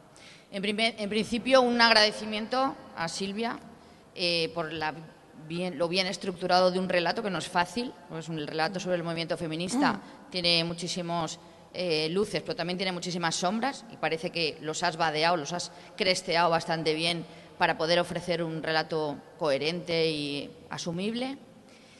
Y también quería felicitar al Movimiento Gamma y toda la gente que está gestionando esta actividad, porque decíamos al principio que esto costaba aquí hablar o que el eco. A mí me parece maravilloso que tengamos la capacidad de hablar en alto y claro y que suene así como en una catedral. Me encanta hablar con una catedral y que no sea una catedral. Y bueno, ese sería el agradecimiento, ¿no? De que estas cosas pues no las tengamos que hablar con la boca pequeña, en espacios reducidos y demás, sino que lo hablemos abiertamente y así de estupendo. La reflexión que quería hacer era sobre el movimiento feminista, que, claro, casi toda la gente que estamos aquí, pues estamos bastante de acuerdo en lo que es el movimiento feminista, lo hemos vivido, lo hemos batallado, estamos en ello, y seguramente no habría muchas discrepancias si pudiéramos sacar un eslogan común o una idea común. Pero yo siempre pienso en la otra gente, en la gente que se le ponen los pelos de puntas cuando oye la palabra feminismo, o cuando oye conceptos mucho más profundos relacionados con el feminismo, o cuando oye lesbianismo y feminismo, o cuando oye todo este tipo de cosas, ¿no? Entonces ahí sí que querría que por lo menos la idea de la dispersión no sonara como una cosa errónea o mala. El movimiento feminista está disperso. Te lo dice cualquiera, te lo dice uno que no ha leído un libro feminista en la vida y te dice, es que está muy disperso. Te lo dices, hombre, es que a lo mejor no es malo que esté disperso. Entonces yo esa idea sí que me gustaría constatarla aquí. No es malo. Evidentemente, contra Franco se vivía mejor.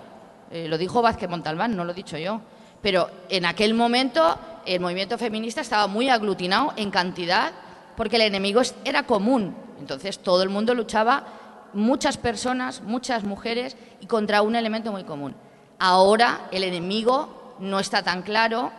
Hemos profundizado muchísimo más en la reflexión feminista, hay muchísima más diferencia en el feminismo y por eso es disperso, pero a mí me gustaría constatarlo como un hecho diferencial positivo, que no quedara como una cosa negativa y de que a ver si nos reunimos, a ver si volvemos a tener un discurso que es, yo lo quiero decir como positivo. Esa es la reflexión. Y la pregunta es, en tu libro y en tu estudio, que habrás estado hablando con muchísimas personas, muchísimas asociaciones feministas, ¿tú te mantienes al margen, eres neutral y estás simplemente constatando y haciendo un compendio? ¿Estás dentro? ¿Te posicionas? Yo creo que si lo ojeases verías enseguida Bueno, yo no parto de que pueda existir una posición neutral. De hecho, yo creo que los estudios o las investigaciones que tratan de construir esa neutralidad al final acaban escondiendo posiciones que es casi mejor explicitar, ¿no? El lugar de enunciación, el lugar del que se parte. Yo he participado en los feminismos y en movimientos sociales desde los años 90, desde principios, y evidentemente no puedo tener un posicionamiento neutral, pero es que además no quiero. Como digo, me parece que esta distinción entre el objeto que estudia un sujeto es una distinción que también hemos roto desde el feminismo, desde las epistemologías feministas que plantean que esta dualidad es insostenible porque todo sujeto siempre es un sujeto situado. Es un sujeto situado que estudia y que mira el mundo a través de su propia experiencia. En este sentido, la investigación está atravesada, evidentemente, por las ideas que yo quiero de algún modo sostener, por mis experiencias políticas, aunque no son ni mucho menos las únicas. Intento hacer como una especie de mapa de las cosas que he podido recopilar y, como digo, no lo escondo, es decir, planteo una serie de hipótesis y planteo una serie de conclusiones, más o menos, una especie de lo que podemos llamar unas pequeñas conclusiones que me excluyen de esa idea de la neutralidad. Con respecto a, de todas formas, cuando lo puedas ojear y leer, verás esto que te digo, de que no hay ese intento de intentar tener un texto puro, un texto neutral, ¿no? Así que quería comentar también con respecto a lo que has dicho, de no vivir la dispersión de manera negativa.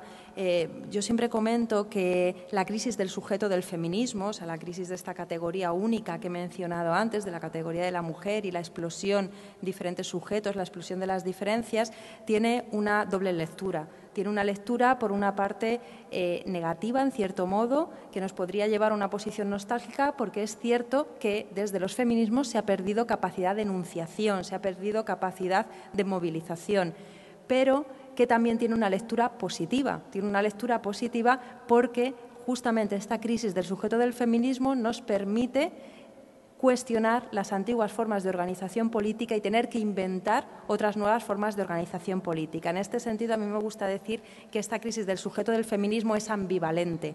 Evidentemente, no vamos a negar que hay esa pérdida de enunciación colectiva que decía, pero que esto es una oportunidad también justamente para inventar nuevas formas de organización política. Y con la dispersión podemos decir que ocurre un poco lo mismo. Y otra cosita con lo que has dicho del feminismo y lo que se asusta la gente, ¿no?, cuando oye la palabra feminista, es curioso porque yo creo que a veces nos empeñamos en utilizar palabras que efectivamente pueden generar más controversia, pero si nos damos cuenta, por poner un ejemplo, el 15M, a mí me parece que es uno de los movimientos, o por no decir el movimiento, por lo menos el que yo he conocido amplio, más feminista que ha habido en lo que yo tengo uso de razón, por lo menos. Ha incorporado las políticas inclusivas. El protagonismo de las mujeres es increíble en el 15M. El cuidado que hay dentro de las asambleas, por lo menos al principio, el pacifismo, el hacer en red, las alianzas. Es decir, podríamos enumerar un montón de elementos que tienen que ver con el feminismo. Y ahí yo creo que a veces no necesitamos ir de primeras diciendo que tenemos que ser feministas o que hay que reconocer el feminismo, sino que es mucho más útil ponernos a trabajar en las prácticas y a partir de ahí tirar de esos lazos que consideramos que son esos puntos que alimentan el feminismo o una forma de hacer que es favorable y entrar en diálogo, ¿vale? Esto tiene que ver con lo que decía antes también de no atrincherarnos en nuestras identidades o no ir por delante con las cosas que forman parte de lo que nos ha constituido, sin que esto signifique para nada que renunciemos a nuestras ideas, al feminismo ni a nada de eso, pero que seamos capaces de ver, más que si la gente responde a la palabra feminismo, si realmente ya hay una práctica que tiene que ver con el feminismo, si ya hay una práctica política transformadora y cómo podemos seguir construyéndola. Bueno, a ver si resumo. Bien, felicidades y todo, corto un poquito.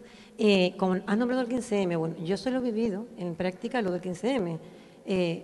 Siempre he estado en una asociación de mujeres, que feminismo para aquí y para allá, creo que estaba como muy etiquetado. Viví el 15M y me pasó eso, me pasó que tenía ganas de amarrarme en San Telmo y decir, ¿pero qué pasa aquí? Si yo soy una persona liberal, soy una persona muy independiente y el sistema me maltrata, ¿qué pasa aquí? Y la respuesta fue en el 15M, con las acciones.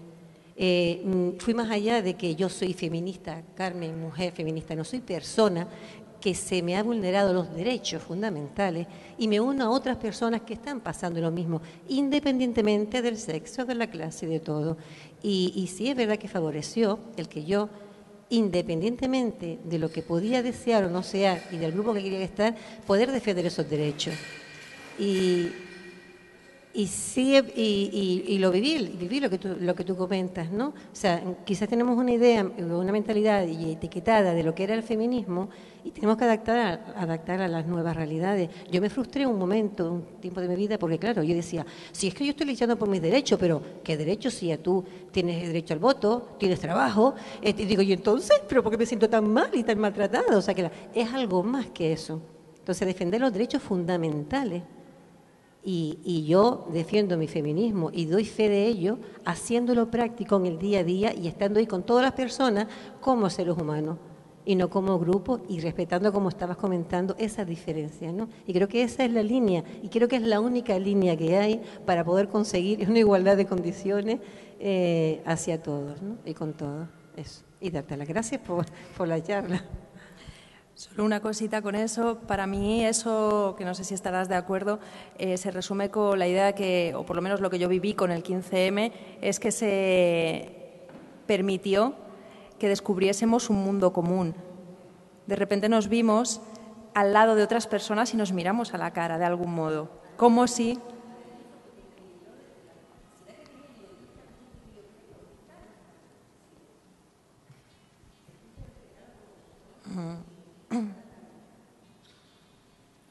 Hola, estoy encantado de haber podido compartir esta experiencia. Para mí ha sido una experiencia.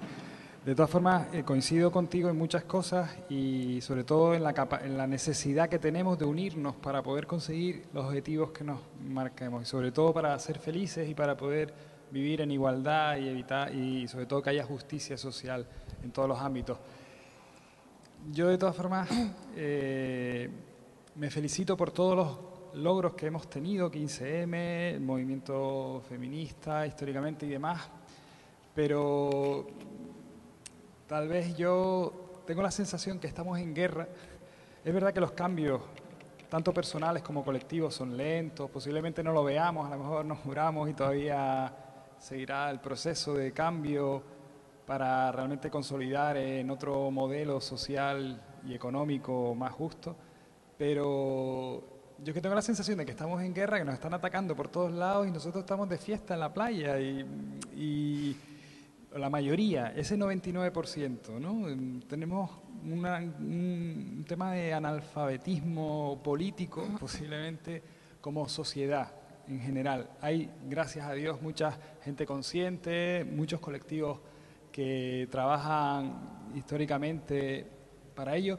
Creo que también está en crisis ese modelo de colectivos sociales, por lo menos a la antigua usanza, o aquí en Gran Canaria yo tengo esa percepción, ¿no? De que no se aglutinan muchas personas a las acciones que se hace. Está decayendo en parte también las formas de protesta, las manifestaciones y demás. Pues la del 15M fue multitudinaria y la del sábado pasado de la Marea Blanca pues no fue... No sé, creo que estamos como sociedad en estado de shock. Mucha gente desencantada, mucha gente en esa otra parte buscando soluciones individuales, ¿va? Y yo la verdad que sí quisiera ser más optimista. Me gustaría que buscáramos entre todos esas claves para articular de forma pacífica una revolución, que es volver a evolucionar. Gracias. Si quieren soluciones, vótenme a mí. Bueno, no, es que viene al hilo de... Estamos hablando de lo que pueden y no pueden los movimientos sociales. Aglutinarse está muy bien. Me ha llamado la atención que todos los movimientos vayan a mantener sus nombres y el feminismo tenga que hacer desaparecer el suyo. Eso no lo entiendo. Yo creo que hay cosas irrenunciables y el feminismo no es más que luchar por los derechos humanos de las mujeres. Cuando uno se siente mal en una sociedad donde tiene todos los derechos supuestamente concedidos es porque no hay una igualdad real. porque hay una igualdad formal, no real. Entonces, una forma de llegar al poder no solo es manifestándose en la calle, también es formándose, como tú dices, o sea, hay mucho analfabetismo político, efectivamente, pero también metiéndonos en el poder. Hay un bipartidismo que es nefasto y contrario a la Constitución. La Constitución habla de pluralismo político y la Ley Orgánica del Régimen Electoral General fomenta el bipartidismo, con lo cual tenemos una dictadura de dos. Ese es el problema que tenemos. Entonces, mercado, llámese el nombre que le quieras poner, da igual, porque el amo les va a dar la razón, porque cuando no, quítate tú para ponerme yo, quítate yo para ponerme tú. O sea, es que les da igual, porque la próxima vez van a ganar. Están pasando por internet lo de Gabilondo, el pecado del PSOE es estarse preparando las elecciones en vez de aparecer. Claro, porque es así, porque cuando no gana uno, gana el otro, ¿qué más da lo que hagan? Entonces, parece que hay miedo de votar a partidos minoritarios. Queremos que cambie la política, pero que la cambie el PSOE o el PP.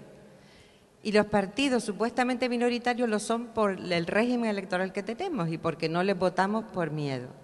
Sin embargo, las mujeres deberíamos recordar que si votamos es porque una mujer luchó contra el resto del Parlamento para conseguir nuestro voto. Es decir, tenemos que colocar gente honrada en los sitios, porque si una democracia es lo último que se ha inventado, cuando se invente otra cosa mejor, pues abajo la democracia, pero de momento no tenemos otra. Si queremos estar representados en la democracia, tenemos que ir hacia ella, formarnos y participar políticamente. Nosotros tenemos una iniciativa, de esto lo dije en broma al principio, pero es verdad. Tenemos una iniciativa feminista que es un partido político y nos vamos a presentar, y ya nos hemos presentado a las europeas, después al Senado y iremos en 2014. Porque no vamos a esperar a que nos lo arreglen, vamos a intentar entrar para ponernos a debatir, no ponernos en la puerta a pedir que nos arreglen algo. Si no votan, llegaremos, y si no, pues no, seguimos debatiendo. Aportar algunas cosas o matizar algunas de las cosas que habías dicho al principio sobre la historia del feminismo, que en los años 70 yo no estoy de acuerdo con que el feminismo veía como único poder el patriarcado. Es más, hubo debates muy grandes a finales de los años 70 sobre la doble militancia o militancia única, es decir, sí poder participar en partidos políticos y al mismo tiempo en el feminismo o solo el movimiento feminista. Es decir, que se veía también el problema de la clase social y el problema económico. Sí, el problema económico y político dentro de la sociedad en ese momento. Tampoco creo que la identidad femenina se viera como única en esos años. Lo que sí creo es que tardó más tiempo que el colectivo de lesbianas, de gays, saliera a la luz. Es decir, hubo un tiempo en el que hubo en esos momentos un querer salir a la luz a través de los movimientos feministas. Se hizo brevemente, pero después, lógicamente, cogieron cuerpo los propios movimientos de lesbianas y gays, etcétera. Y yo creo que además en la crisis de los años 80 que tú mencionabas, creo que hay un elemento también que fue importante, al menos desde el punto de vista nuestro aquí en Canarias, que quizás a lo mejor desde zonas como Madrid, etcétera, no se vería igual. Al entrar, que fue la entrada del feminismo en la universidad. Al entrar en la universidad el feminismo se planteó ya como una cuestión, digamos, no me sale ahora el término, ya me tupí. Bueno, que se consideró que las únicas aportaciones que se podían hacer al feminismo era cuando intervenía la universidad, mientras que en los años anteriores había aportaciones teóricas y de pensamiento muy ricos por parte del movimiento feminista, se quedó constreñido a la universidad. Y en la universidad ha habido unos fallos enormes porque se hacían mal llamadas aportaciones cuando realmente era hacer currículum. Por lo tanto, yo creo que eso le ha hecho flaco favor al feminismo. Y después, con respecto a la situación actual, yo un poco coincido, no exactamente igual, pero coincido con ella, en que están bien todas esas alternativas que se pueden ir haciendo de pequeños grupos, de cooperativas, etcétera. Pero eso yo entiendo que se quedaría como marginal, porque el poder de los mercados es tan fuerte y el poder de los poderes establecidos es tan fuerte que se acabaría quedando como marginal. Es necesario, yo creo que es necesario ir más allá, ir hacia una alternativa realmente de poder que pueda cambiar, nos pueda dar esperanza de cambiar las cosas o cambiar las correlaciones de fuerza. A ver si trato... Ay, el chico que había dicho lo de la guerra, bueno, pues ya no contesto esa parte. A ver, la cuestión del poder que nos tenemos que plantear actualmente. No valen solamente las prácticas más micro, sino que tenemos que ser capaces también de parar de algún modo todo esto, ese bipartidismo que decíais. Lo que yo no tengo tan claro es que frenar el bipartidismo signifique votar a otros partidos, porque creo que de algún modo el no nos representan afecta a el bipartidismo y afectan también a formaciones políticas clásicas como otros partidos. Creo que lo que está sucediendo ahora es algo que desborda, querámoslo o no, a las formaciones más clásicas y a los movimientos sociales que venimos desde hace más tiempo. Lo que ha tenido lugar es una fuerza anónima democrática que no podemos controlar y que nos habla de la necesidad de inventar nuevas maneras de organizarnos. Creo que en este sentido, si el movimiento 15M ha conseguido conectar con gente que incluso puede venir del feminismo, puede venir de otras historias y que de repente se siente parte, se siente que el 15M le da algo, es porque tiene una dimensión afectiva y una dimensión también anónima, una dimensión distinta que nos habla de otra manera de hacer política. Lo que está pasando en Turquía, lo que está pasando en Brasil, lo que ha pasado aquí en el Estado español, lo que pasó en los países árabes no tiene que ver con que tengamos que ponernos a votar a los partidos pequeños. No, la sociedad no está diciendo eso. Creo que el no nos representan tiene que ver con un cuestionamiento de todas esas estructuras políticas, grandes o pequeñas. Y en este sentido, para mí la pregunta es, ¿cómo podemos hacer para seguir alimentando esa fuerza anónima, democrática, que está desbordando todo lo previsto? Para mí es la cuestión. Y si somos capaces de pensar un proceso constituyente, pero que siga teniendo en cuenta esa realidad. Ese es el gran reto y el gran desafío en la actualidad, no que votemos a formaciones que ya vienen de una trayectoria de tal. De hecho, para mí un escenario que se presenta bastante horrible es reproducir aquello que ocurrió en la transición, que es un montón de partidos diseminados, diferentes, que compiten por llegar al poder. Creo que ese escenario para mucha gente es bastante difícil de asimilar y creo que de verdad estar ahí es de algún modo no estar teniendo en cuenta todas las nuevas cosas que están sucediendo. ¿Cómo podemos seguir potenciando esa fuerza anónima democrática que lo desborda todo? Eso es la pregunta para mí. Y en ese sentido quería contestar al compañero que ha salido. ¿Qué pasa con la invisibilidad lésbica, ¿no? Entonces, yo creo que parto de otra cosa que tú contestaste a otra pregunta, la desigualdad de partida, ¿no? Que no podemos olvidar los feminismos, que por algo se nace el feminismo, por una desigualdad de partida, que sigue y sigue con mucha fuerza y además ahora con la boca muy tapada por las leyes de la igualdad y por los procesos que parece que se han dado, pero que en cuanto escarbas un poco en cualquier instituto, te das cuenta de que no vienen con igualdad. Yo no quiero tomar el poder desde el movimiento en el que estamos, creo que es otra cosa, las lógicas de la utopía, ¿no? Llamémosle lógicas desde la autonomía, pero yo creo que son las lógicas de la utopía. Y como dice Galeano, los pequeños fueguitos, yo creo que es la gran fuerza. La gran fuerza es todo lo que están haciendo en pequeños núcleos. Yo creo en eso profundamente. Y creo que además eso es muy feminista. Total.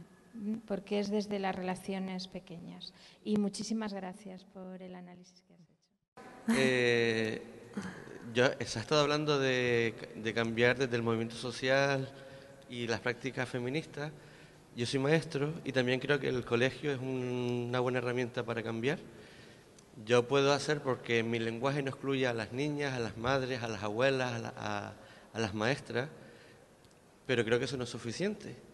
Que no sé si tú sabes si hay colegios que se dedican a trabajar, a hacer prácticas feministas continuamente, que ese sea su ideario escolar o su objetivo, o cómo se podría trabajar a hacer prácticas feministas pues en la escuela. Sí que sé que hay cada vez más experiencias educativas desde de las escuelas infantiles que tratan de educar desde otro modo, ¿no? Con esto de la educación, por ejemplo, no directiva o bueno, otro tipo de maneras de abordar la educación, pero yo que sepa no existen experiencias educativas donde se practique el feminismo, por decirlo de alguna manera. No sé si alguna a lo mejor conocéis, alguna... Mujeres Creando de Bolivia están trabajando todo eso. Están trabajando ahí, sí. Yo solamente, bueno, buenas noches, gracias a las compas de Gamá por haber organizado esto, gracias a ti por estar aquí esta noche.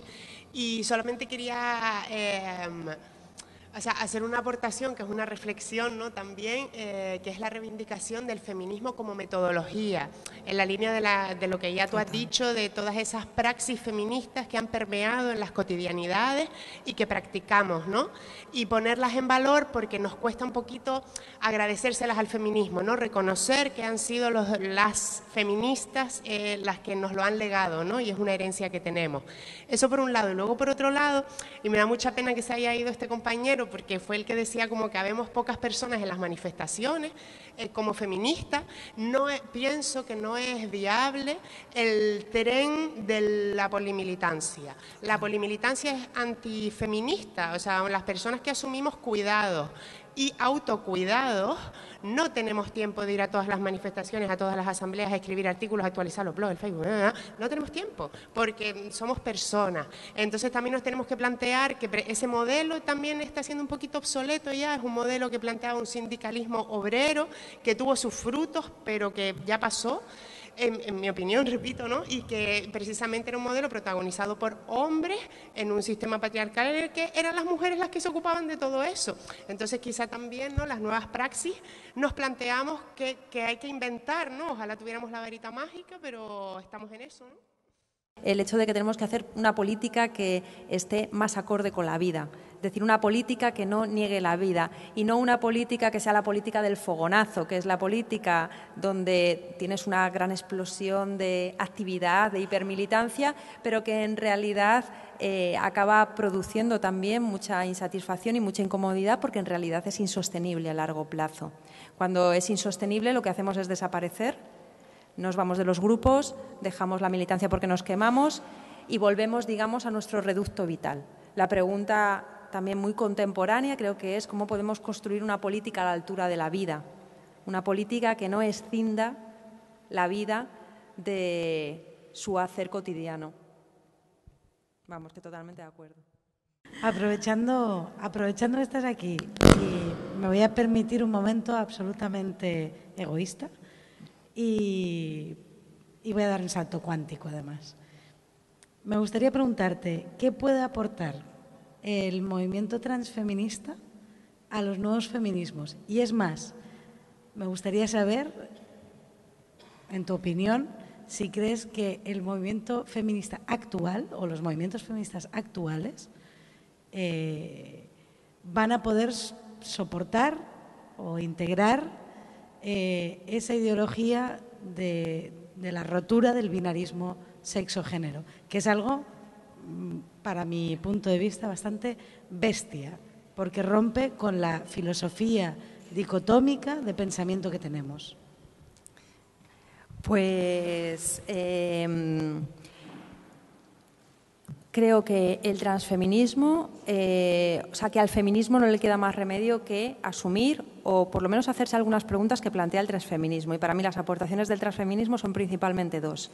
En primer lugar, la crítica a la heterosexualidad, que pese a todo el trabajo de los colectivos de lesbianas de los 80, pese a todos los debates, sigue siendo algo que no está cuestionado dentro del propio feminismo. Y ahí aparece el tema también del binarismo. Yo creo que no hay que plantear el cuestionamiento del binarismo en términos de ruptura. Creo que es, digamos, contraproducente incluso pensar que podemos hacer desaparecer las categorías de hombre y mujer. Creo que es un pensamiento un poco ingenuo. Creo que es un poco ingenuo porque de algún modo olvida el hecho de que todas las personas para existir, damos forma, constituimos una identidad de la que no nos podemos deshacer. No es fácil. Entonces, ¿cómo podemos pensar esto de que hay algo en nosotras y nosotros mismos de lo que no nos podemos deshacer que no signifique solidificar un estado de cosas o una identidad de género que es ciertamente o puede estar siendo opresiva? Para mí la clave está en plantear que el binarismo de género no tiene que romperse, sino que tiene que desestabilizarse.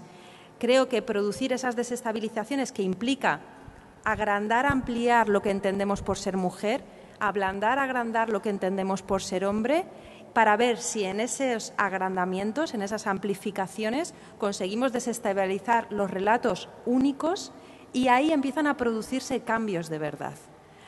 Pero, como digo, es muy importante políticamente no partir de una ruptura porque creo que es una posición ingenua realmente, que no tiene que ver con la posición subjetiva profunda que le damos a la identidad. Aquí hay un problema clave que es el tema del inconsciente. Esto es una cuestión un poco más filosófica, pero creo que no podemos olvidar que hay algo que es el inconsciente y que nos define o nos constituye de manera profunda. La identidad también tiene que ver con esta relación con el inconsciente.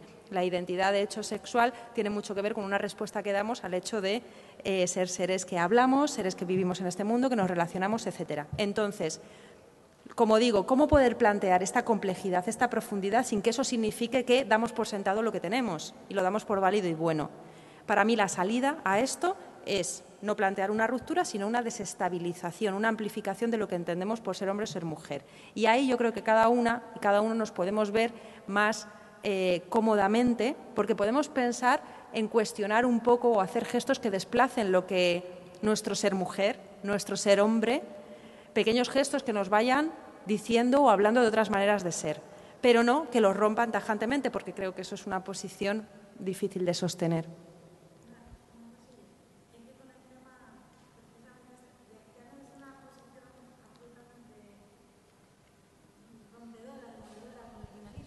Pero sí, desde generar una inestabilidad, a mí no sé hasta qué punto se puede lograr entender que existe la posibilidad de no ser hombre ni ser mujer.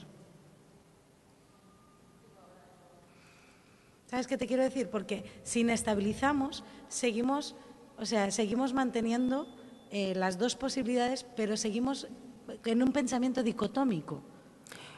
Bueno, en un pensamiento dicotómico que se va multiplicando. Vale. Es decir, porque vas multiplicando las posiciones y ahí creo que se abren posibilidades de ser distintas.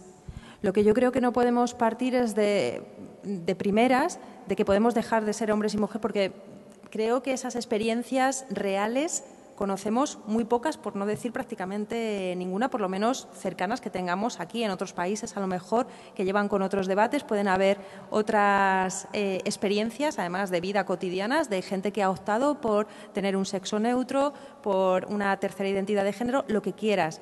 Pero creo que aquí ahora, con lo que contamos, creo que es importante empezar a desestabilizar más que romper y multiplicar, porque creo que si no, de verdad, caemos más en el discurso que en la realidad, sobre todo teniendo en cuenta esta cuestión del inconsciente. Esto sería algo muy largo para tratar, pero ahí lo dejo.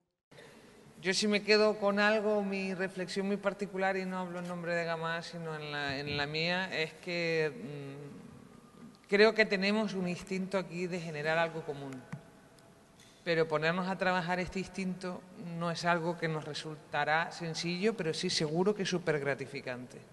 Y nos va a dar otras soluciones, otras preguntas, otras revisiones que espero nos hagan más felices, en un mundo más feliz, sea conformado como las conclusiones nos den. Mañana tenemos que aterrizar en la realidad del año y de los jóvenes y las jóvenes LGTB que a día de hoy están en el modelo de escuela que les ha tocado vivir y que un 38% en el último informe que mañana presenta Gamá dice que sufre acoso diario en la escuela.